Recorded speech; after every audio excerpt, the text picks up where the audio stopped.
Hoje lançamos o nosso último episódio do ano, Independência ou Morte. É uma grande honra ter chegado até aqui com vocês.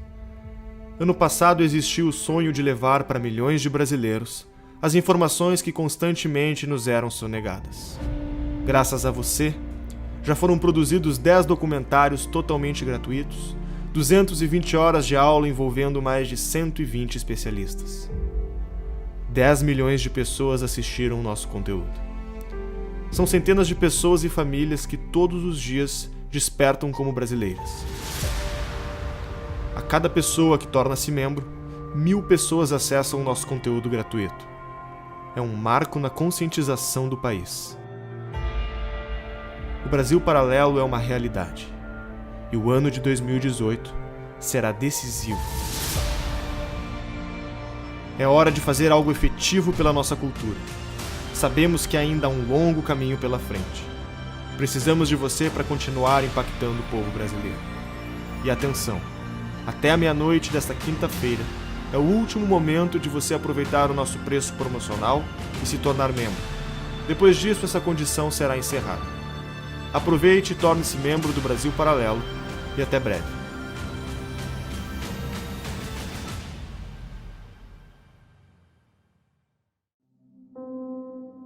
A verdadeira felicidade está na própria casa, entre as alegrias da família. O pequeno Pedro não vislumbrava dessa felicidade. Apesar de ser o filho do futuro rei de Portugal, naquele tempo tudo parecia distante. Odiado pela mãe, estimado pelo pai, mas vivendo sem o convívio de ambos, Pedro acabou por voltar-se para o seu irmão mais novo, Miguel. Seus pais moravam separados e em lugares diferentes. O contato com a família era raro. Pedro e seu irmão moravam num palácio com a avó, que sofria de doenças mentais. Os quartos e salas enormes, móveis antigos, janelas fechadas, a solidão e os gritos da avó ecoavam pelos corredores do extenso casarão. O pouco contato com as pessoas fez com que Pedro e Miguel desenvolvessem uma relação de amor e ódio um pelo outro. Compartilhavam a aparência, as feições e o temperamento impulsivo. Restando apenas Miguel para se relacionar, em meio à solidão e os surtos da avó, entre brigas e brincadeiras com o irmão, crescia o menino. Nos jardins do palácio, Pedro organizava pequenas tropas compostas por seus amigos e enfrentavam as tropas inimigas do irmão, sendo Pedro quase sempre o vencedor da brincadeira. Mal sabiam eles que essas batalhas de faz de conta seriam o prelúdio de uma disputa real.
O Dom Pedro I ele nasce no Palácio de Queluz, na Sala Dom Quixote, 12 de outubro de 1798.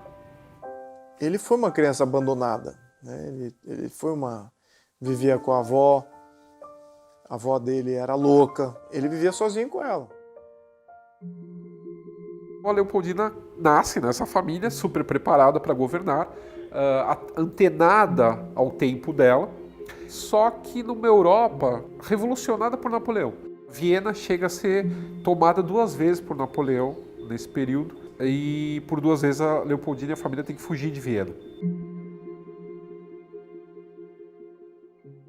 O Dom Pedro, ele nasce de um casal que vai se desunir. Ele estava começando a ser educado em Portugal. Com essa viagem, do nada, mudar uma corte inteira para a América, essa educação acaba se perdendo. Imagina uma criança que viaja para qualquer outro país aos 9 anos de idade. Ele vai absorver a língua, vai falar fluentemente, vai se sentir natural, né, daquele país, enfim. E foi o que aconteceu com Pedro I. A molecada de São Cristóvão ia para a rua, brincava com ele. Então ele teve realmente uma ligação muito forte com o povo no Brasil, com a cidade, né, do Rio de Janeiro. E a Leopoldina, ela, mesmo nessa balbúrdia que foi essa infância dela, com a perda da mãe, depois a perda da madrasta, ela recebe uma educação esmerada, uma educação como era imaginado que uma Habsburgo teria. Uma das disciplinas que os príncipes habsburgos tinham era fazer teatro. Por quê? Porque era a forma como você ia aprender a lidar com o público, que era o seu povo. Por aí você já começava a saber como se portar, como falar, como ser uma figura pública. Além de outras matemática, coisas que na época nem geometria, coisas que na época eram só homens, matérias para homens. Mulher não aprendia isso, mas as mulheres habsburgas aprendiam. Que os outros vão ter que guerrear para conquistar, eles vão conquistar pelo casamento, pelo amor, por Vênus. Então eles começam a criar as melhores princesas na arte de se governar. O casamento dinástico entre 2 famílias é um tratado diplomático. Ponto. A Leopoldina, ela está imersa dentro de uma sociedade que está vivendo o início do romantismo. Chega uma joia para ela, que é um colar de diamantes, com um medalhão onde tem a miniatura do Dom Pedro, a esfinge do Dom Pedro pintada nesse medalhão. Todo mundo na corte fica embasbacado com o tamanho dos diamantes, e ela só está fixada na imagem do príncipe dela, né? Então ela se apaixona pelo moço do retrato. A festa de casamento que ocorre em Viena era chamada de festa brasileira, não era festa portuguesa, porque os austríacos estavam casando, na verdade, com o Brasil, com essa esperança desse império nos trópicos, né? O João VI manda navios portugueses para Livorno para pegar a futura rainha de Portugal, como eles acreditavam, né? E aí é bonitinho ver o encontro dos dois, né? É 2 jovens totalmente tímidos, sabe? Os dois, um olhando pro pé um do outro, sabe? Assim, e aí dá uma olhadinha assim de rabo de olho para ver, né, como que é a pessoa que tá. Isso logo quando eles se encontram no navio que trouxe ela. Vestida com um manto de seda branco, bordado de prata e ouro, um fino véu lhe recaía sobre o rosto. No pescoço portava um colar que, apesar da imponência, chamava atenção não pelos brilhantes, mas pelo retrato feito em ouro com o rosto do marido. Foram meses idealizando sua vida com o homem do retrato que agora a abraçava. Em pouco tempo nascia a primeira filha, Maria da Glória. Foi motivo de grande felicidade para o casal. A filha criou um laço de união mais forte entre eles, que se divertiam assistindo de perto seu crescimento. Diferente de outras famílias dinásticas, a coroa portuguesa não proibia que mulheres herdassem o trono. Maria da Glória era a aspirante legítima do pai e da mãe.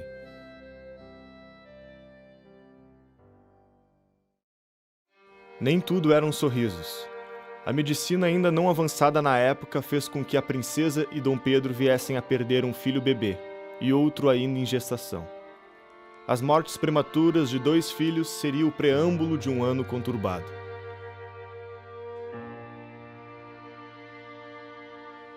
O velho continente europeu já não era mais o mesmo. As guerras de Napoleão e as ideias da Revolução Francesa deixaram marcas profundas não só na geografia, mas também no imaginário popular. Embora alguns reis tenham recuperado os tronos usurpados por Napoleão, eles nunca mais teriam o poder que outrora tinham. Uma nova era política estava começando. As notícias que chegavam ao Brasil causavam temor no povo e em toda a coroa. a revolução que acontecera em outras nações chegava à cidade do Porto. Essa revolução nasce no Porto e migra para Lisboa com a seguinte ideia: formar uma Assembleia Nacional Constituinte, escrever uma Constituição, obrigar o rei a assiná-la e a obedecê-la, trazer o rei de volta, não é? E criar então uma monarquia parlamentar à moda inglesa. Essas cortes tinham um enorme poder em Portugal. A Espanha tinha recentemente feito algo parecido. E a Espanha tinha imitado a França. Então, percebendo, a Assembleia Nacional Constituinte era um dos primeiros movimentos desse tal processo revolucionário. Então, o fato de Portugal abrir uma Assembleia Nacional Constituinte dava tremedeira nos nobres. Sobretudo, devia ter dado tremedeira do João VI. Então, você tem aí, primeiro, a circunstância da falta de funcionalidade da administração pública em Portugal. Você tem a circunstância do Brasil como aquele que estava centralizando o comércio internacional, então Portugal empobrecendo, e você tem a circunstância de Portugal estar sendo governado, primeiro, por um rei no Atlântico, lá onde era a colônia, e ao mesmo tempo por um administrador inglês, a Inglaterra se metendo. Os revoltosos tomaram as cortes, exigiam que a coroa retornasse e que o Brasil retrocedesse ao status de colônia. Dom João VI enfrentava mais uma vez duas opções amargas e excludentes. Teria que decidir por ficar no Brasil ou voltar para Portugal. E a Leopoldina desesperada nessa brincadeira toda. Tanto que ela pensa em fretar um navio escondido e fugir para Portugal se o Pedro for mandado para Portugal. Percebendo o impasse da família real, tropas portuguesas que estavam no Brasil exigiram que o rei aceitasse a Constituição que seria imposta. Dom Pedro, em um de seus atos de bravura, toma as rédeas da situação, envia soldados e suprime a confusão estabelecida pelos revoltosos. Mostrando-se hábil para agir em situações como esta, Pedro ganhava a confiança do pai e dos ministros, levando Dom João VI a finalmente tomar a decisão de voltar sozinho para Portugal, deixando seu filho como regente do Brasil. Antes de partir, teve uma conversa a sós com seu filho Pedro, e lhe deu o conselho que marcava a vida dele para sempre. E Dom João teria dito o seguinte para o Dom Pedro: se for para perder o Brasil, que seja para ti e não para esses aventureiros. O Dom João VI, na verdade, era muito esperto. Também tinha uma articulação dinástica por detrás disso, onde o Dom João VI consegue manter a coroa tanto do Brasil quanto de Portugal dentro da família de Bragança. Antes da melancólica partida, Dom João VI convocou eleições para eleger juntas governamentais nas principais províncias. Era uma maneira de ajudar o Reino do Brasil a manter a autonomia política perante a Revolução das Cortes. Foi por aclamação que um homem chegava à vice-presidência do governo de São Paulo, José Bonifácio de Andrade Silva. Um brasileiro de formação acadêmica ímpar, fluente em diversas línguas, aquele que viu a Revolução Francesa acontecer diante de seus olhos. Aquele que lutou com arma em punho contra o exército revolucionário francês, agora estava de volta ao Brasil para mudar a história de uma nação para sempre. Enquanto a maioria das juntas governamentais recém-formadas eram seduzidas pela pressão das cortes portuguesas, o governo de São Paulo com José Bonifácio foi o primeiro a reconhecer a autoridade de Dom Pedro como príncipe regente. Tal feito chamou a atenção do príncipe, que escreveu para o seu pai a respeito do homem que reputava ter garantido a tranquilidade da província de São Paulo. Foi no primeiro dia do ano de 1822 que Dom Pedro recebeu o manifesto escrito por Bonifácio e subscrito por toda a junta paulista. Bonifácio alertava na carta que o governo português visava impor um sistema de escravidão ao Brasil, e completou dizendo que os paulistas estavam prontos a derramar a última gota do seu sangue e a sacrificar todas as suas posses para não perder o adorado príncipe. Ele diz: nós estamos vendo que o Brasil, as pessoas estão pegando em armas, estamos tendo problemas, já sabemos o que aconteceu na Revolução. Trouxe a história lá para eles. É de uma janela, você tá entendendo? De uma janela para o público reunido lá embaixo. E ele conta essa história e diz: não é melhor para São Paulo manter, mostrando lealdade ao nosso rei, né? Não tivemos problemas com eles e nós mesmos temos que nos reorganizar, etc. Ele faz um discurso. Todo mundo aplaude. Dom Pedro viu valor na carta, e comovido pela súplica de um homem que estimava muito mesmo antes de conhecê-lo pessoalmente, mandou publicá-la nos jornais. Após a carta de Bonifácio, houve uma mobilização geral da sociedade civil para que Dom Pedro permanecesse no Brasil. Cartazes eram espalhados pelo Rio de Janeiro, alertando os perigos da Revolução em Portugal. Os ânimos se acirravam, brigas e embates de portugueses e brasileiros eram frequentes. O povo brasileiro havia expressado sua vontade, desobediência às cortes. As cortes queriam que não houvesse mais um Estado centralizado no Brasil, que todas as províncias brasileiras respondessem diretamente para Lisboa e que os tribunais brasileiros fossem fechados. Você imagina, você tem um processo aqui, você tem que mandar esse processo para ser analisado por um juiz em Lisboa que não vai ter a menor ideia do que está acontecendo direito naquele lugar. E o povo que ia se livrar desses caras. Os brasileiros não estão mais suportando os portugueses nesse momento. E os portugueses não suportavam mais os brasileiros. Havia quebra-quebra na rua. Então você tem aí gerado todo um conflito entre brasileiros e portugueses. Choviam pedidos dos mais diversos lugares. Abaixo-assinados de diferentes estados insistiam para que o príncipe regente permanecesse. Resguardado pelo apoio político de Bonifácio, e alinhado com a vontade dos brasileiros, apenas a aprovação de uma pessoa ainda faltava para Dom Pedro. A Leopoldina já estava com a visão muito mais adiante. Ela via que se cumprisse o que as cortes queriam de eles pegarem o próximo navio e voltarem para Portugal, as coisas aqui no Brasil iam desandar de tal forma que provavelmente isso tudo teria virado a mesma coisa que virou as colônias espanholas na América. As províncias teriam cada uma feito a própria independência e virado países dependentes totalmente dos exércitos, totalmente militarizado, e uma brigando com a outra o tempo todo. Então isso tudo não servia mais para o Brasil, que já estava sentindo esse gosto de ser um Estado administrativamente independente desde a época do Dom João. Então, e ela vendo isso, ela já começa essa articulação para não sair daqui. Tanto José Bonifácio quanto Leopoldina desejavam a permanência de Pedro no Brasil. Ambos acreditavam que, se caso o príncipe voltasse para Lisboa, o país não seria capaz de resistir ao furor revolucionário. O extenso território não suportaria a vacância do governo central em 1822. O Brasil ainda era suscetível a movimentos rebeldes e independentistas, que mergulhariam o reino em um caos político e social, assim como aconteceu nos territórios vizinhos da América Espanhola. Se houver uma revolução no Brasil, o Brasil se esfarela, se divide, para ver como tinham sido os vizinhos dos países hispânicos.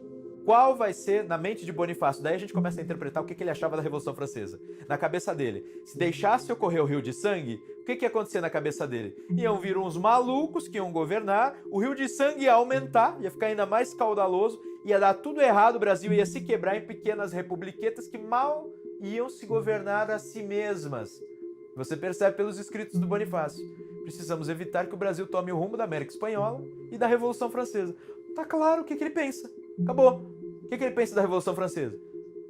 Uns anarquistas loucos, carbonários, sanguinários, tá entendendo? O que ele pensa das revoluções da América Espanhola? Revoluções mal encaminhadas, que fizeram com que um grande território, um poderoso território, se quebrasse em pequenas republiquetas. As ameaças a Dom Pedro vindas das cortes eram frequentes, e o príncipe oscilava entre as escolhas.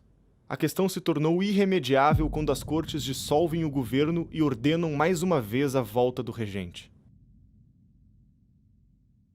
Daí, o José Bonifácio, no momento em que o Dom Pedro tinha sido praticamente ameaçado pelas cortes a voltar e ele diz eu vou, o José Bonifácio lhe escreve uma carta, muito mal criada, na qual ele diz que se você tem honra de homem e de príncipe, deve ficar. Se não ficar, você vai ser o responsável pelo rio de sangue que vai correr aqui. Ao mesmo tempo, a Leopoldina, nesse momento, ela diz o seguinte, eu não posso ir, eu tô grávida. E ela estava grávida de novo. Então você percebe assim, Bonifácio e Leopoldina entrosados mesmo antes de se conhecer. E ao mesmo tempo, a população. Porque o Bonifácio manda essa carta e depois ele vai pessoalmente, com o irmão dele, uma comitiva paulista, levar a Dom Pedro um abaixo-assinado de São Paulo. Os mineiros levam uma petição pedindo para ele ficar. A população do Rio de Janeiro, acho que era em torno de 60 mil pessoas, e houve um abaixo-assinado de 5 mil pessoas pedindo a Pedro I que ficasse. Ou seja, você vai dizer que isso foi construído por uma ou duas pessoas? estavam os de baixo, os do meio e os de cima querendo romper com Portugal. Influenciado pela sua esposa e por seus amigos mais próximos, percebendo o clamor popular por sua permanência, Dom Pedro agora se sentia confiante para tomar a decisão tão aguardada. No dia 9 de janeiro de 1822, Dom Pedro do Paço Imperial dirige-se a um público apreensivo, mas esperançoso, para proclamar a sua permanência no país, no que ficou conhecido como Dia do Fico. A questão do Dia do Fico foi realmente um processo, foi num crescendo, em que ele realmente resolveu romper os laços com Portugal e justamente, por certa forma, se sentir brasileiro mesmo. O Dia do Fico representou um caminho sem volta. Representou ali que nós já não éramos mais membros do Estado português, mas já éramos Brasil. Esse evento, porém, não significava o rompimento oficial com Portugal. Bonifácio ainda não tinha em mente o rompimento completo com o Velho Mundo. Sua ideia de uma Liga de Nações Lusitanas ainda era mantida. Se vislumbrava a possibilidade de uma reconciliação entre pai e filho. Que José Bonifácio, a princípio, ia tentar manter a união com Portugal a todo custo. A ideia era fazer um Reino Unido, quer dizer, Brasil e Portugal autônomos, com o mesmo nível de hierarquia, um pequeno imposto para um exército comum, para financiar um exército comum, e a corte itinerante, a corte às vezes em Portugal, às vezes no Brasil. Mas o problema é que as cortes portuguesas falaram não, a gente quer rebaixar o Brasil ao seu status anterior a 1808. Do outro lado do Atlântico, os portugueses não viam a reconciliação com bons olhos. A vontade das cortes de subjugar o Brasil era irreprimível. E depois, quando ele percebe que as cortes de Lisboa são ridículas, insustentáveis, são pessoas despreparadas tentando criar um país novo, ele cria a ideia de estabelecer um império no Brasil. Ou seja, como se fosse uma quebra.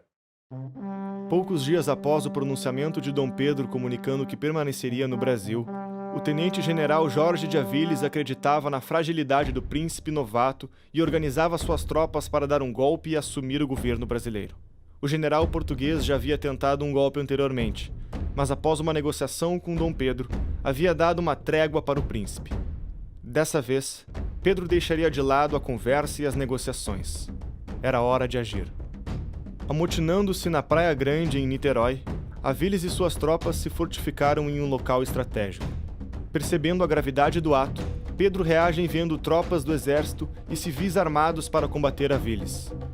Com mais uma vitória do príncipe, o general português e seus homens são expulsos do Brasil definitivamente. O conflito fortalece em Pedro a ideia de que precisava de aliados para manter a estabilidade política. José Bonifácio já havia se mostrado de grande valor por ter estabilizado São Paulo e mostrado seu apoio à coroa. Dom Pedro não perde tempo e o elege para o cargo ministerial mais importante.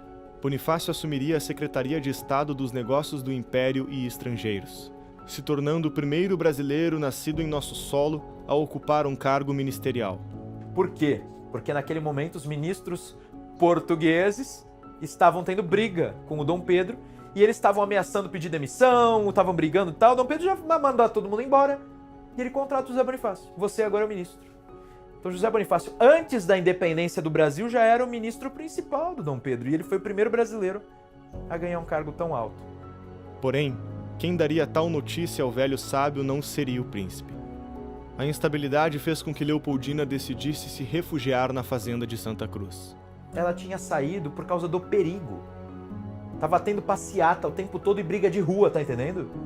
Apesar de Leopoldina e Bonifácio compartilharem os mesmos ideais, eles ainda não se conheciam pessoalmente.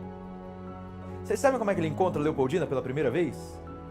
Ele tá indo levar as assinaturas dos paulistas para o Dom Pedro e ela estava instalada numa fazenda distante da capital.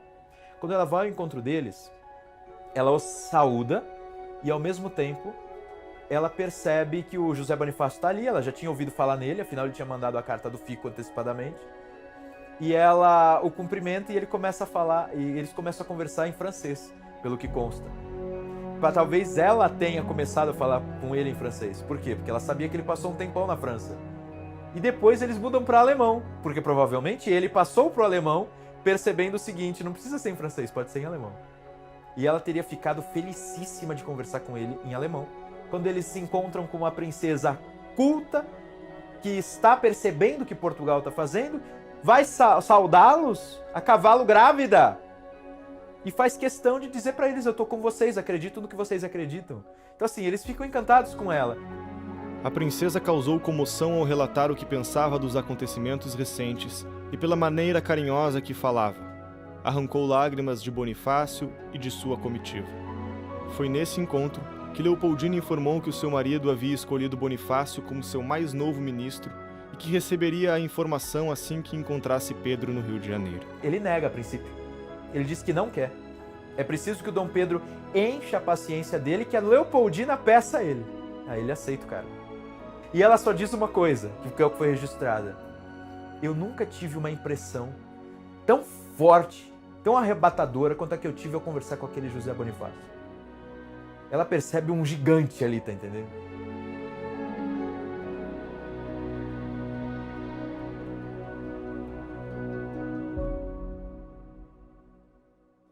Com a situação aparentemente mais tranquila no Rio de Janeiro, Leopoldina resolve voltar da fazenda para o Palácio de São Cristóvão, no Rio de Janeiro.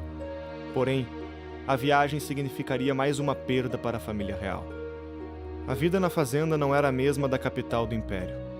As condições precárias da viagem e o calor escaldante mataram o ainda bebê, Dom João Carlos.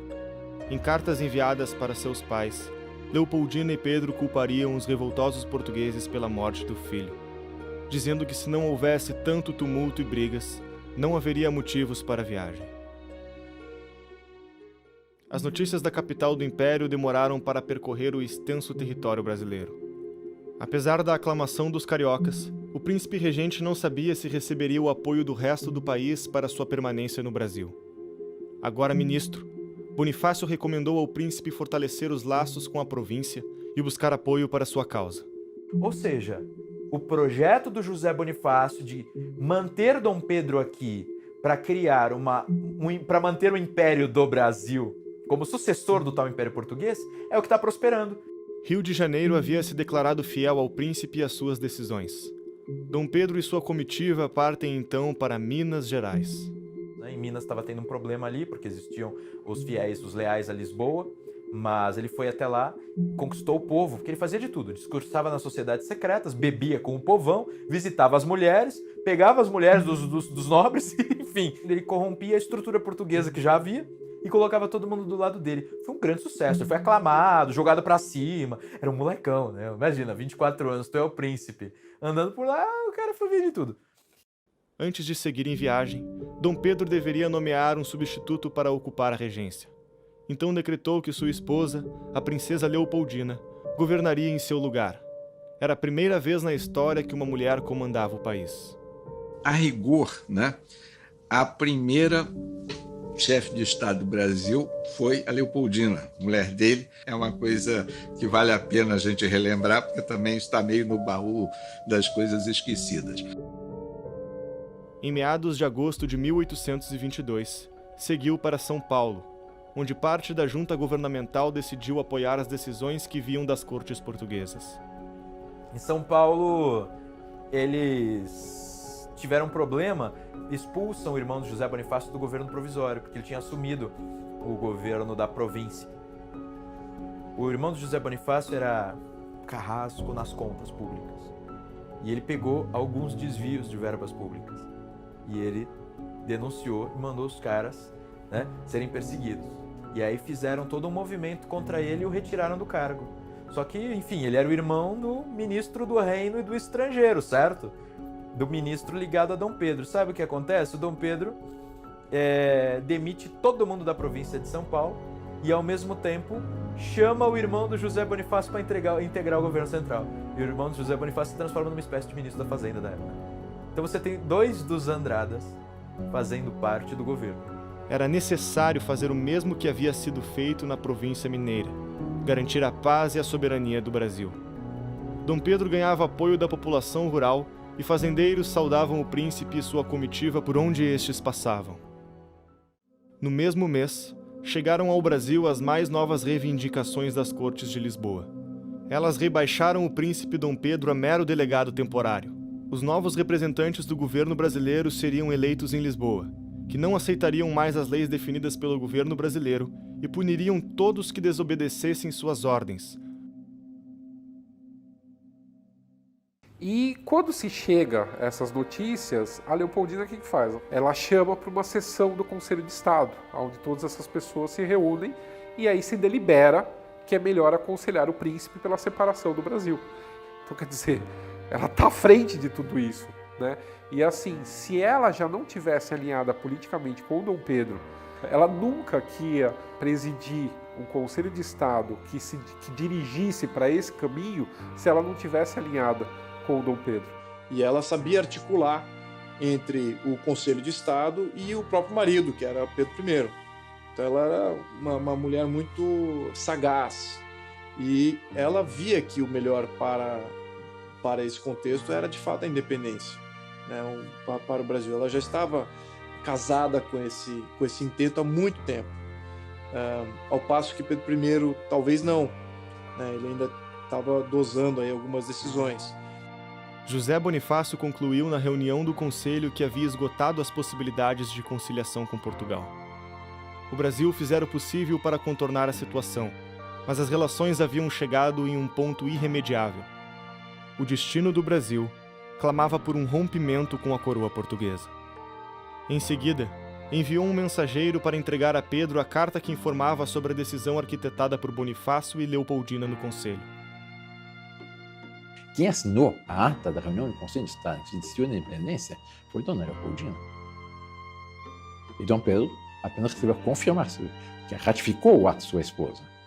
E ele recebe cartas, né? As cartas da Dona Leopoldina e as cartas de José Bonifácio explicando para ele o que tinha acontecido. Então a Dona Leopoldina diz para ele, olha, parece-me que é o momento, eles não estão para conversa, tá chegando aqui homens, estão chegando muitos homens, eles querem te levar à força, etc, etc. É hora. A emblemática carta de Bonifácio também chegaria a Dom Pedro no fatídico dia.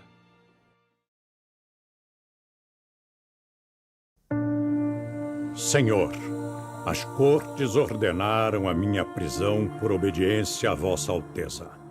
E no seu ódio imenso de perseguição, atingiram também aquele que preza em o servir com lealdade e a dedicação do mais fiel amigo e súdito. O momento não comporta mais delongas ou condescendências. A revolução já está preparada para o dia de sua partida. Se parte, temos a revolução no Brasil contra Portugal. E Portugal atualmente não tem recursos para subjugar um levante que é preparado ocultamente, para não dizer quase visivelmente.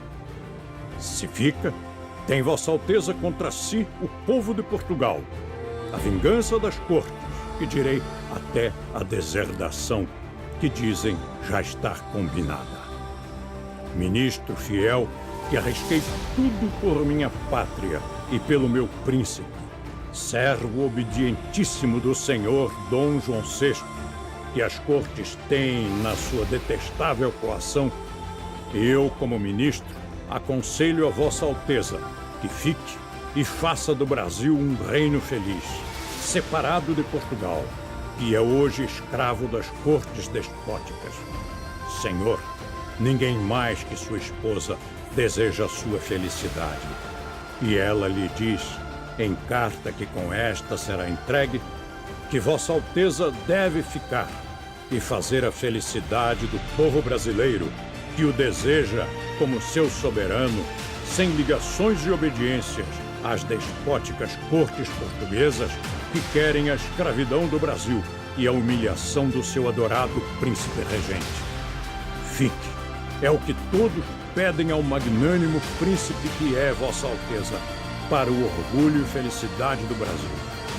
E se não ficar, correrão rios de sangue nesta grande e nobre terra, tão querida do seu real pai, que já não governa em Portugal, pela opressão das cortes, nesta terra que tanto estima a Vossa Alteza e a quem tanto Vossa Alteza estima. Arrancando a braçadeira azul e branca que simbolizava Portugal, Pedro atirou-a no chão, dizendo: "Tirem suas braçadeiras, soldados. Viva a independência, a liberdade e a separação do Brasil."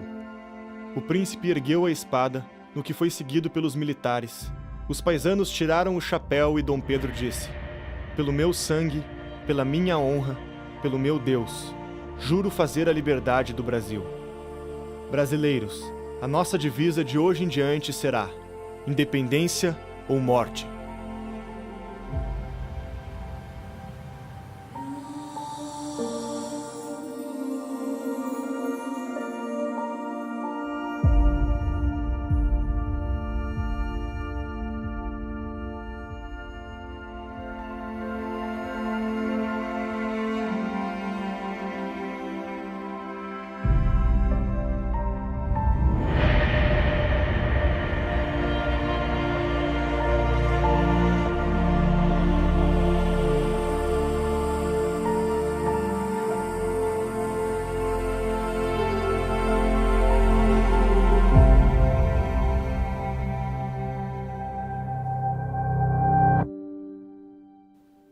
E ao invés de deixar com que o Brasil se desmantelasse como pequenas províncias lideradas por caudilhos, Dom Pedro I consegue, a partir de sua força simbólica, escorado ele por grandes políticos, manter o Brasil com a continentalidade que tem.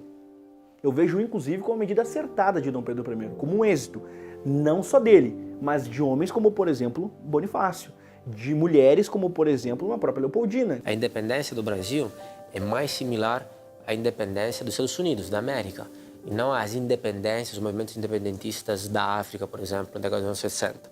Ou seja, não foi o invasor que invadiu, conquistou os brasileiros e aí eles se revoltaram contra o invasor. Os portugueses que conquistaram vieram para cá, aí alguns deles se revoltaram contra a madrepátria. Aí teve uma cisão, foi exatamente o que aconteceu nos Estados Unidos, só que lá é explicitamente chamado de secessão.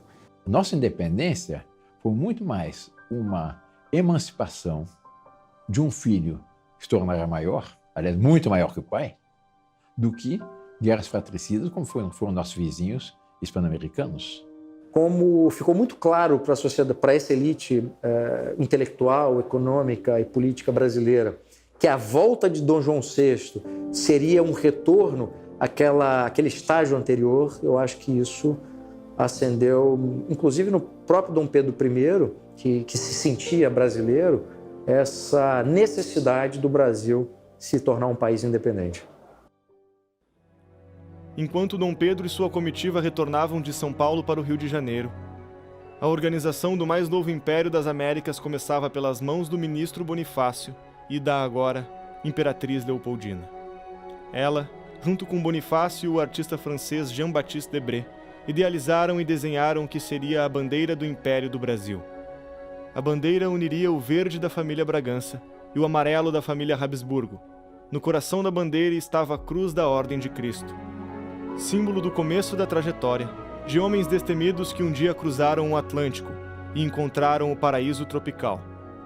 Aqueles que primeiro chegaram aqui não poderiam imaginar o destino que a cruz trazida por eles teria, e agora lá estava ela.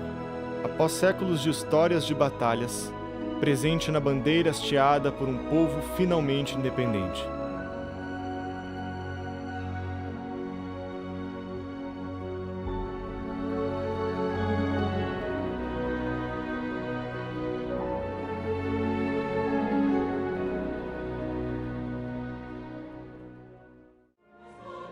Estudioso e amante da música, Pedro deixaria mais uma de suas marcas na história, fazendo um arranjo para a letra de uma poesia prestigiada pela corte, compõe um hino do Império do Brasil.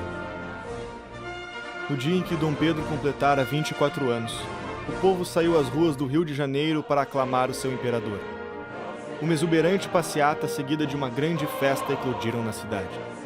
Poucos meses depois, a cerimônia de coroação aconteceria na Capela Imperial. Vestido de tons de verde e amarelo, o imperador recebia sua coroa. Por graça de Deus e unânime aclamação dos povos, Sua Majestade Imperial Dom Pedro I, imperador constitucional e defensor perpétuo do Brasil. Por que resolveram aclamar o Pedro I? Essa é a questão. E é aí que eu vou resgatar um princípio de ciência política que a gente desobedece como país sistematicamente. Chama-se legitimidade. Ele quis a independência. A independência foi feita por ele. Ele era o poder legítimo, só ele tinha a legitimidade de ser o imperador. Todos viam, sem ele, o que aconteceria? Portugal ia imediatamente reconquistar o Brasil. Notem a importância de aclamar um rei naquele momento. O risco era a própria independência. Então, para todos aqueles que aclamaram o Pedro I, eles entendiam a dinâmica política da coisa. Embora relativamente pacífica se comparada com outros processos emancipatórios, a independência do Brasil não foi, de forma alguma, um processo indolor. Houve revoltas organizadas por insatisfeitos com a decisão de Dom Pedro I de declarar a independência. Teve batalhas de independência. Então, houve batalhas para assegurar o território nacional. Tem portugueses espalhados pelo território nacional. E muitas dessas se rebelaram imediatamente contra o intento da independência. Então, houve muita revolta muito conflito com isso. E houve uma guerra tremenda na Bahia. Você sabe que teve até heroísmo, né? Maria Quitéria foi uma mulher heróica, padres pegando em armas, lutando por aquilo. Dom Pedro e José Bonifácio tiveram de rapidamente comprar armamentos e organizar tropas nacionais. A Marinha Brasileira, na altura da independência, contava com poucos navios, grande parte oriundos da vinda da família real em 1808 e em péssimo estado de conservação. Os marinheiros disponíveis, em sua maioria, eram portugueses. Seria preciso contratar mercenários estrangeiros. Era imprescindível para a independência que a Marinha Brasileira fosse capaz de afastar a frota portuguesa, que bloqueava os portos do norte do país e impedia a comunicação entre as províncias. E aí o José Bonifácio organiza, né? Ele pega um ex-general do Napoleão, o Labatut, e coloca para comandar as forças por terra e chama também um grande batalhador dos mares, um pirata, que é o Cochrane, e nomeia para vencer, para fazer as lutas por mar. E ele deu prioridade às lutas por mar porque ele disse: se a gente vencer as lutas do mar e impedir que os soldados cheguem, a gente não deixa as cidades serem devastadas e não deixa a população sofrer com a guerra. Então foi muito inteligente, ele falou: priorize a guerra do mar. Daí que ele é considerado um homem tão importante para a Marinha do Brasil, né? Os fundadores da Marinha do Brasil. Então aí ele equipa demais a Marinha era a prioridade, mas vence as batalhas em terra também. Então foi sobretudo na Bahia, na região de hoje a gente tem Piauí, Maranhão, que teve a maior parte das lutas. As batalhas de Genipapó, de Pirajá, de Itaparica e o cerco de Montevidéu são alguns dos diversos confrontos sangrentos entre patriotas e portugueses, que jamais devem ser esquecidos. Porque o Brasil só encerrou o processo em 25, com aquele general Madeira, lá na Bahia, que pouca gente sabe que morreram ali, quase 5 mil pessoas. Considerando que o Brasil naquela época tinha 4 milhões de pessoas, pouco menos de 4 milhões de pessoas, é um número bem expressivo. É bastante gente. A independência brasileira foi forjada com o sangue desses guerreiros. O sonho de José Bonifácio parecia estar finalmente alcançado. A preservação da unidade do território nacional estava garantida. Os problemas agora se dariam internamente. A organização do governo não seria uma tarefa fácil. Interesses escusos dariam as cartas nesse momento e acabariam por colocar Bonifácio e Dom Pedro um contra o outro. O Dom Pedro, ele conhece a Marquesa de Santos em agosto de 22 em São Paulo. No final de 22, ela vai mandar uma carta para ele falando que está grávida dela. E ele vai chamar ela para a corte. Ela vai chegar no começo de 23, primeiro semestre de 23. No começo é tudo escondido. Só que de 24 em diante, no final de 24 em diante, o negócio começa a ser aberto. Então, a partir do momento que era escondido, ela não tinha um peso político que depois ela ia vir a ter. E pelas cartas você viu uma grande ternura entre eles. Acontece que o Dom Pedro, de fato, ele tinha esse hábito de, digamos assim, pular cerca. E com a Domitila não foi uma simples traição de momento. Parece que naquele instante ele se apega a ela, tá? Ela já era casada, né? Ele, pra acalmar o marido, fica dando título, entendeu? E quando ele implanta uma amante desse molde no Brasil, ele acaba dando um peso político a essa amante. Acaba tendo duas cortes, acaba tendo a oficial e a paralela, aonde fazia-se negócio em ambas. Bonifácio, como figura paterna de Dom Pedro, assiste de perto a má influência que a amante Domitila exercia sobre o imperador. Tentou aconselhá-lo diversas vezes a desistir do relacionamento, mas Dom Pedro, cego pela paixão mordaz, se voltava contra aquele que o ajudara a conquistar a tão aguerrida independência. A vida pessoal de Dom Pedro começava a interferir na estabilidade do império. E ele marcava reuniões, Dom Pedro sumia, ele tava não sei onde, ele tava dormindo, ele não aparecia, e ele começou a ficar nervoso, tá entendendo? E ele começou a brigar com o Dom Pedro, e o Dom Pedro começou a ficar contra ele, dizendo: você quer mandar no meu lugar, quer tomar era a ideia que a Domitila punha na cabeça dele. Aí ele pede: você tá falando isso? Então, demissão. Ele pede demissão e sai. O Dom Pedro tem a cara de pau de mandar uma carta pro Bonifácio: quem eu nomeio pro lugar que eu não sei? Vocês acreditam? E aí o Bonifácio dá uns: olha, pode ser esse, pode ser aquele não. E dá a dica ainda, né? Aí a Leopoldina fala: você tá louco, Pedro? Chama esse cara de volta. Dom Pedro vai lá, ajoelha, tá entendendo? Olha só. Pede: por favor, eu não sei o que fazer. Preciso de você. Aí ele volta: então agora vai ser do meu jeito? Aí ele vai. E o Brasil se tornou independente e não tinha uma ordenação jurídica. É claro que o imperador pensou: a primeira coisa da qual nós precisamos é uma Constituição. Então você tem, nesse momento do Primeiro Império, alguns desafios. Então o primeiro desafio era montar o governo. O governo é estabelecido. José Bonifácio, de 1822 a 1823, ele redige pelo menos uns 200 documentos oficiais, certo? Que o Dom Pedro vai assinando enquanto José Bonifácio escreve. Porque uma coisa era fazer a independência, a outra era organizar o império. São demandas que foram surgindo. E dentro dessas demandas, nós vamos encontrar o valor ímpar de um homem como, por exemplo, Bonifácio. Vamos lembrar, isso é 1824. Os Estados Unidos foi formado em 1787. O que acontece nesse período é muito conhecimento fluindo. E José Bonifácio, então, tem o benefício de ter tido a experiência norte-americana, também a francesa. Então, ele tinha já o benefício das duas experiências, qual que dá certo, qual que não dá certo, etc. Então, os debates fluíam. Estamos falando aí de muito tempo. Ele era uma pessoa muito erudita. E daí surge uma discussão sobre a Assembleia Constituinte. Aparece o mesmo medo. José Bonifácio e Leopoldina não querem abrir a Assembleia Constituinte porque pensam que vai surgir de novo um ímpeto revolucionário. E ela dizia: Dom Pedro, ele está muito estimulado, muito louco pelas novas ideias. E as novas ideias não são tão boas e podem até acabar conosco. O fato é que ele abre a Assembleia Nacional, a Assembleia Constituinte, e não dá tão errado assim. Ele faz uma besteira muito grande que José Bonifácio se revolta absurdamente. O grupo maçom dá para ele folhas em branco para ele assinar. Nós vamos redigir a Constituição aqui. Então assina. Dom Pedro assina. José Bonifácio fica revoltado. Fala para ele ir lá, pegar de volta e rasgar aquela porcaria toda. Então depois disso nós temos aí na Assembleia Constituinte nós temos um evento traumático que foi o seguinte: Dom Pedro briga de novo com o José Bonifácio por causa daquele excesso de descontentamento do Bonifácio com o comportamento do Pedro e do excesso de desconfiança que o Pedro tinha do Bonifácio, pensando também, né, enfiavam na cabeça dele mesmo: esse Bonifácio, esses Andradas, eles querem tomar o poder para eles e tomar no seu lugar, eles querem te fazer de tonto. E ele percebeu mesmo que o projeto de Constituição que estava sendo desenhado na Sociedade Secreta do Bonifácio tinha 4 poderes. Tinha o Império pairando acima. Depois tinha os 3 poderes tradicionais, que era chamado Judicial, Executivo e Legislativo.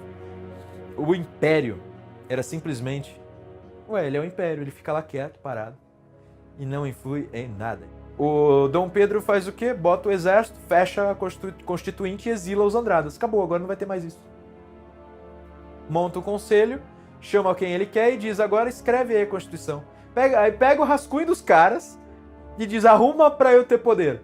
Então, quando o imperador recebe o texto, o projeto de construção do império das mãos do deputado Antônio Carlos, ele vê que aquilo ali, do ponto de vista, claro, do seu ponto de vista a respeito do Brasil e das necessidades do Brasil, não era satisfatório, né?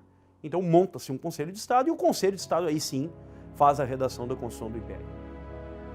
E daí há uma quebra mesmo, os Andradas se demitem do governo, até a camareira da Leopoldina era uma Andrada, ela se demite, toda a família pede demissão.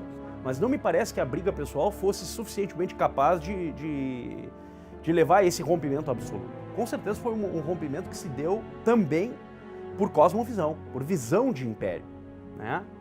A visão de império do Dom Pedro I, ela coincidia com a visão de império do Bonifácio, mas divergia em outros aspectos. Daí eles se inspiram em Benjamin Constant, né? O Benjamin Constant, que é um teórico francês, que cria a figura do poder moderador. Aí o poder moderador tem influência sim. É claro que Dom Pedro I promoveu uma hipertrofia na redação que deu à Constituição, uma hipertrofia do poder moderador. E vamos lembrar também, no contexto, não existia esse negócio de politicamente correto naquela época, né? Quando alguma coisa era para ser nomeada ditatorial, se dizia, isso é ditatorial. Então, o poder moderador não é ditatorial, ele é moderador. Então, no fundo, o que esse poder fazia era moderar, era negar ações dos demais poderes. Então, ele limitava os demais poderes.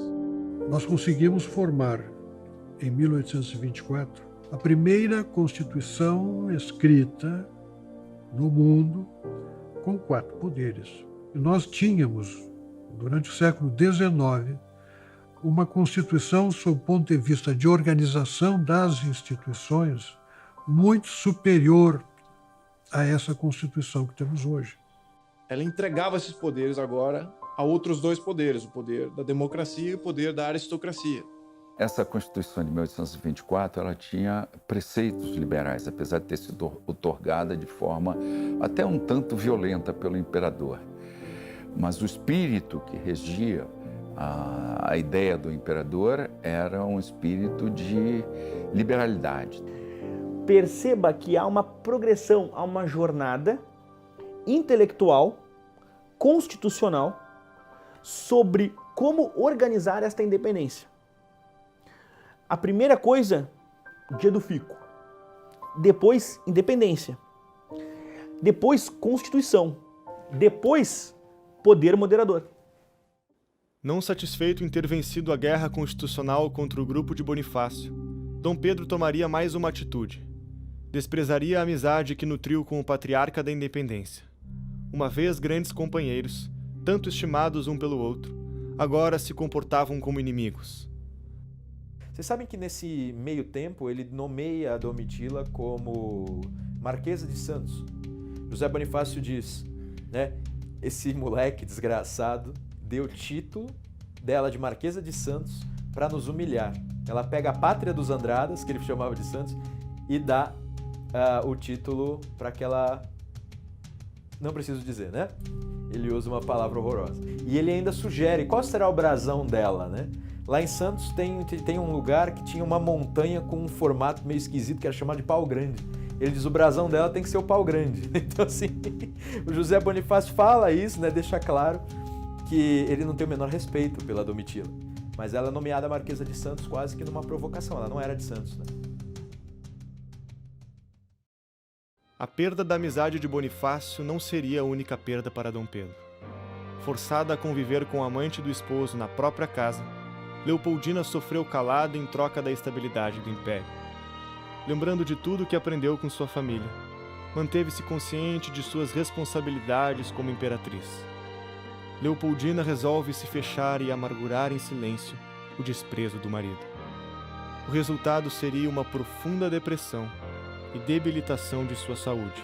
Ela começa a passar mal no início de novembro de 1826. É chamado o médico que vai acompanhar ela o tempo todo. Ela escreve para o pai, pedindo para ele rezar por ela, e pela criança que ela está esperando. Está tendo uma guerra na Cisplatina, né, que hoje é o Uruguai.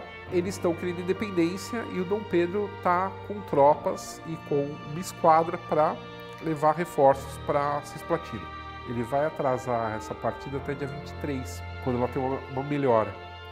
Quando eles se despediram, o Dom Pedro e a Leopoldina, ela teria dado uma aliança para ele, que eram 2 anéis que se juntavam. E aí um estava escrito Leopoldina e o outro estava escrito Pedro. E ela falava que os dois que tiveram desunidos na vida se pudessem se unir na eternidade, uma coisa assim.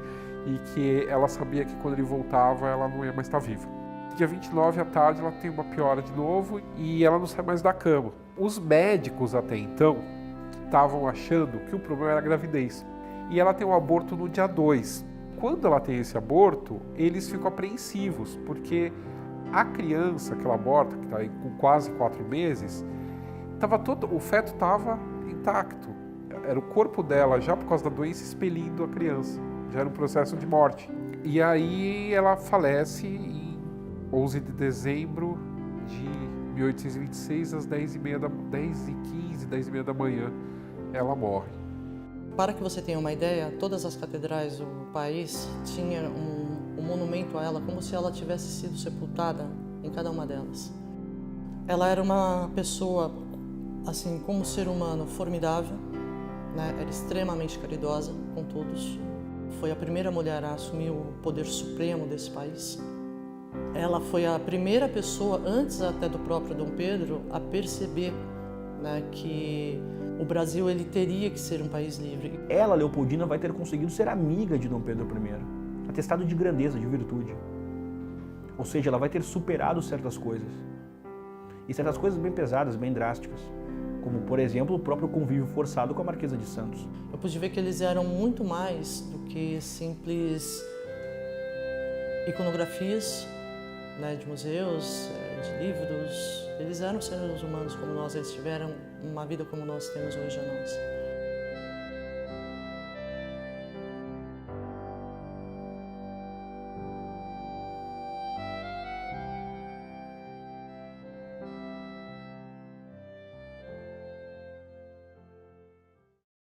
A popularidade de Dom Pedro estava deteriorada. Os conflitos políticos que ele se envolvia e o seu caso extraconjugal com Domitila fez com que o outrora tão benquisto imperador pela população brasileira tivesse a sua reputação manchada. Muito disso se deve à forma como ele conduziu não só o seu casamento, mas a sua vida pública. A partir do momento que ele se envolve com a Marquesa, a partir do momento que a mulher dele morre, a partir do momento que começa essa questão toda do poder entre ele e a Assembleia, essa queda de braço política, e os jornais, o Repúblio, a imprensa em geral, ela vai desconstruindo a imagem do Dom Pedro e aí a população começa a detestá-lo. A perda da província cisplatina foi um motivo adicional para o crescimento da insatisfação popular. A guerra era detestada pelo povo brasileiro desde o início, em razão do sacrifício de vidas por uma causa perdida. E acaba que ninguém ganha, né? Tem mortes de todos os lados, a guerra é horrível. Você sabe que o Brasil ganha tudo no mar e a Argentina ganha tudo em terra e não consegue ter resultado. E aí que vem a intervenção, que dizem, né, que foi intervenção inglesa, mas a gente sabe que foi o seguinte: na verdade os dois países queriam trégua já, porque de fato o perigo para o Brasil era que a Argentina invadisse o Rio Grande do Sul e Mato Grosso. E o perigo para a Argentina era o seguinte, que o Brasil tomasse toda a saída ali do mar. Então, assim, não era interessante para nenhum dos dois. Então, a ideia é que eles fizeram uma trégua aí, e aí que inventaram. Então, não é nem Brasil e nem Argentina, é Uruguai. Porque tem aquele rio ali que é Uruguai e acabou. O menino que cresceu sozinho no Palácio de Queluz se encontrava mais uma vez na mesma situação. Após a morte da esposa, Pedro percebeu o quanto havia a tratado de maneira desumana. Leopoldina era querida pelo povo. Sua popularidade se estendia a todas as classes. Amava seu marido incondicionalmente, apesar de todas as decepções vividas. A saudade da esposa era motivo de grande aflição para Dom Pedro. Sua amante não conseguia fazê-lo superar os sentimentos que guardava. Um dia, Domitila encontrou Pedro abraçado em um retrato da falecida esposa. Chorando, Pedro dizia que havia visto o espírito infeliz de Leopoldina e esbravejou: "Larga-me, sei que levo vida indigna de um soberano. O pensamento da imperatriz não me deixa." Após muitas insistências de Pedro, Domitila deixa o palácio definitivamente. Percebendo todos os seus erros e como havia se tornado um homem que detestava, Pedro resolveu se tornar independente de suas velhas atitudes, começando por um novo casamento. Seus desvios amorosos repercutiram na Europa. Ao enviar emissário para o velho continente a fim de encontrar uma nova esposa, Pedro se frustrou ao receber notícias recusando seu pedido devido à sua má reputação. No dia 15 de outubro de 1829, chegava ao Rio de Janeiro a fragata na qual a nova imperatriz brasileira estava. Amélia de Leuchtenberg, nascida em Milão, impressionou ao esposo por sua beleza e cuidado com os filhos, que agora tomava conta. Um homem novo, amadurecido com as decisões que tomara na vida, Dom Pedro havia mudado seu comportamento. Uma vez promíscuo, agora a fidelidade com relação à nova esposa se mostrava resiliente, trazendo a normalidade de volta à vida pessoal do imperador. O Brasil estava independente e Dom João VI não podia mais contar com seu filho como sucessor do trono português. Dom João falece por causas misteriosas, restando a Pedro abdicar do trono em favor de sua filha mais velha, que estava a caminho de Portugal. Mas o irmão de Pedro, Miguel, tinha outros planos para o governo português. Acaba não dando nada disso certo. O Dom Miguel dá um golpe de Estado em Portugal. Essa filha que estava indo, a Maria II, que estava indo para Portugal, acaba sendo desviada para a Inglaterra e da Inglaterra volta para o Brasil. Quando ela volta para o Brasil, vem um monte de português junto. Tudo exilado pelo golpe de Estado do Dom Miguel. Aí começa a ter duas cortes no Rio de Janeiro. A corte brasileira e a corte da rainha, a Maria II, com todos esses portugueses em volta. O povo do Rio de Janeiro começa a achar que vai virar de novo colônia de Portugal o negócio. Com a corte portuguesa instalada no Brasil após o golpe de Miguel, a animosidade entre portugueses e brasileiros mais uma vez resultou em violentos conflitos. No Rio de Janeiro, faziam festividades para homenagear Dom Pedro, quando brasileiros atacaram os portugueses, quebrando vidraças e luminárias. Os portugueses reagiram jogando pedras e garrafas. O conflito durou 3 dias e ficou conhecido como a Noite das Garrafadas.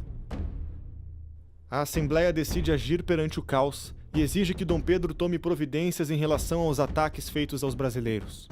Dom Pedro ignora o pedido. A revolução estava pronta.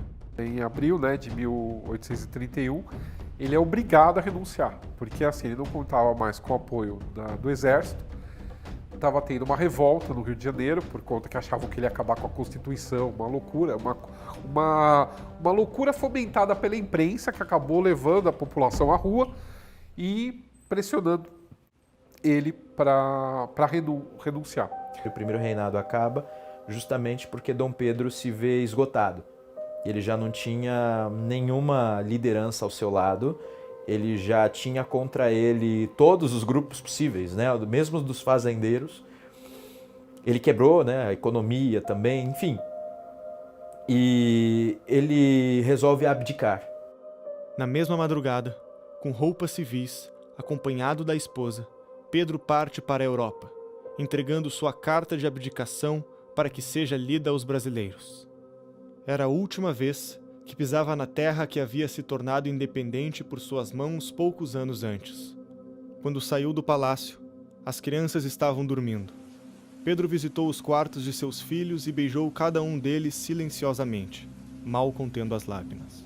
Ele percebeu que ele não tinha condições de desenvolver a partir do zero um legado, enquanto que ele percebia que em Portugal era possível manter um legado já existente. O rei soldado teria pela frente sua última guerra. As batalhas de faz de conta que outrora fizera com o irmão se tornariam agora realidade. Protagonizando a mais longa e sangrenta guerra civil da história de Portugal, os portugueses que queriam uma constituição e liberdade viam esperanças em Dom Pedro, contra Miguel, o irmão absolutista. Ele vai primeiro para a Inglaterra, da Inglaterra ele se estabelece na França, e na França ele começa a armar um plano para invadir Portugal e destronar o irmão, colocar a filha, que seria a legítima herdeira, no trono português e voltar à Constituição, porque o Dom Miguel ele representa todo o atraso do absolutismo. Veio para a Inglaterra, recrutou um exército de 7.500 mercenários, mais umas centenas largas de voluntários portugueses que também entraram. O jovem que admirava os feitos militares de grandes generais e que nunca teve afeição aos estudos tinha personalidade valente.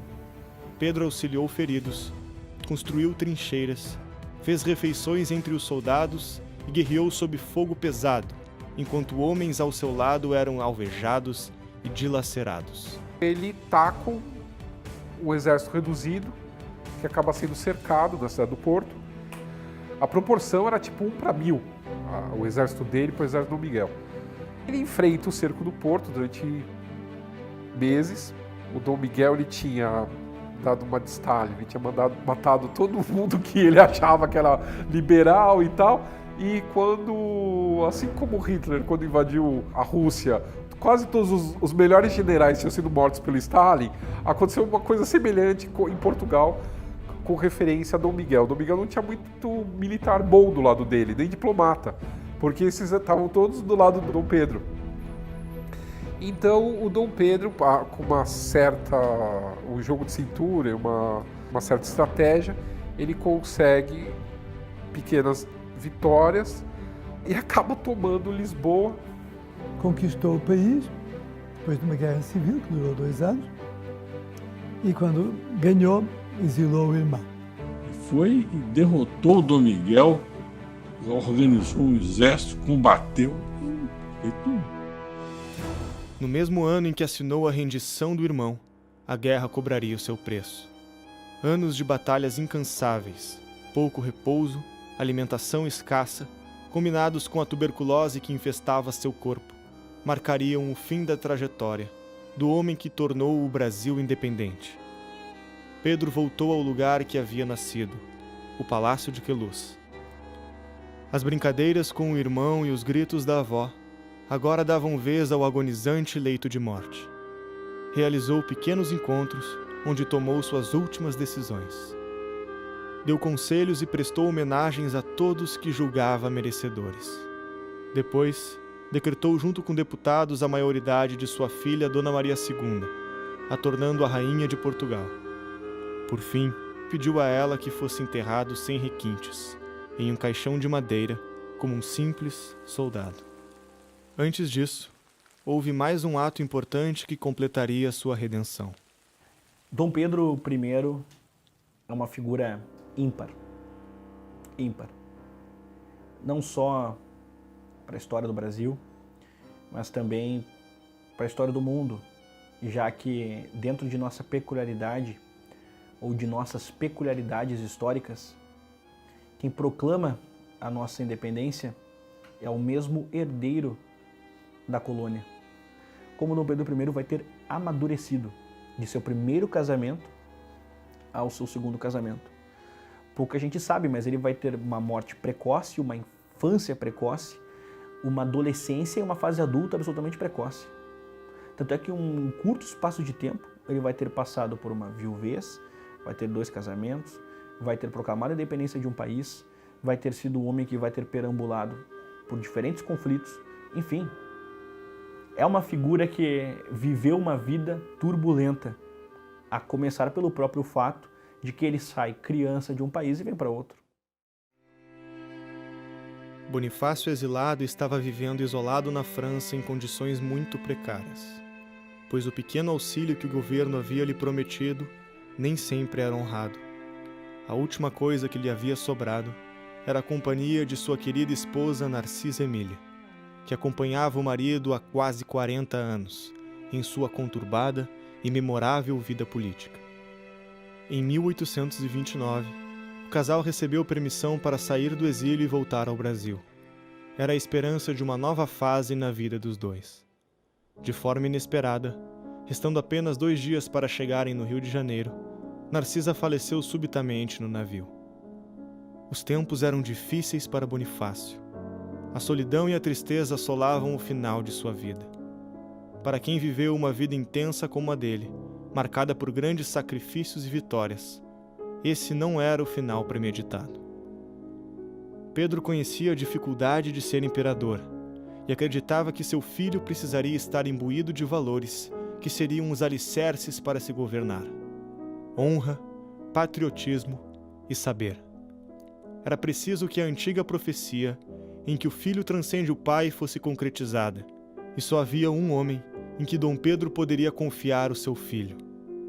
Esse homem era aquele que foi seu mentor, seu antagonista e seu grande amigo, o único capaz de assumir tamanha responsabilidade. E o Dom Pedro escreve uma carta que parece uma carta um tanto comovente, né, de restabelecimento de amizade, que ele diz que não conhece nenhum cidadão mais honrado e nenhum mais patriota e mais sábio do que José Bonifácio, e que ele nunca encontraria paz, né, e tranquilidade de alma se José Bonifácio negasse o último pedido que ele tinha para um velho amigo, que era o de que ele fosse o tutor do Pedro, do Pedrinho, Pedro II. Senhor, a carta de Vossa Majestade veio servir como um pequeno lenitivo ao meu aflito coração, pois vejo que, apesar de tudo, Vossa Majestade ainda confia na minha honra e pequenos talentos para cuidar da tutoria e educação do seu augusto filho, o Senhor Dom Pedro II. Confie em mim, que nunca enganei a ninguém e nunca soube desamar a quem uma vez amei. Iguais votos de felicidade encaminha aos seus o meu sincero coração pelo soberano que foi da minha escolha e pelo meu amigo. Beijo as mãos de Vossa Majestade. José Bonifácio de Andrada e Silva.